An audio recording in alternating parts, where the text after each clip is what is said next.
ជំរាបសួរពុកម៉ែបងប្អូនជាទីគោរពរាប់អានថ្ងៃនេះ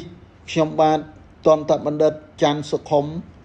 សូមលើកយកនៅអត្ថបទមួយដែលដកស្រង់ចេញពីសៀវភៅការថែរក្សាសុខភាពមាត់ធ្មេញដែលមានចំណងជើងថាការប្រើប្រាស់ទឹកខ្ពុលមាត់ឲ្យមានប្រសិទ្ធភាពនិងសុវត្ថិភាពទឹកខ្ពុលមាត់ឬហៅម្យ៉ាងទៀតថាទឹកលាងសម្អាតមាត់គឺជាសារធាតុរាវដែលប្រើសម្រាប់កម្ចាត់បាក់តេរីកាត់បន្ថយស្នំធ្មេញការពារជំងឺរលាកអញ្ចាញធ្មេញរោគពុកធ្មេញកាត់បន្ថយស្រាវសង្គានិងបំបត្តិក្លិនមាត់មិនល្អការប្រើប្រាស់ទឹកខ្ពុលមាត់ឲ្យបានត្រឹមត្រូវតាមវេជ្ជបញ្ជា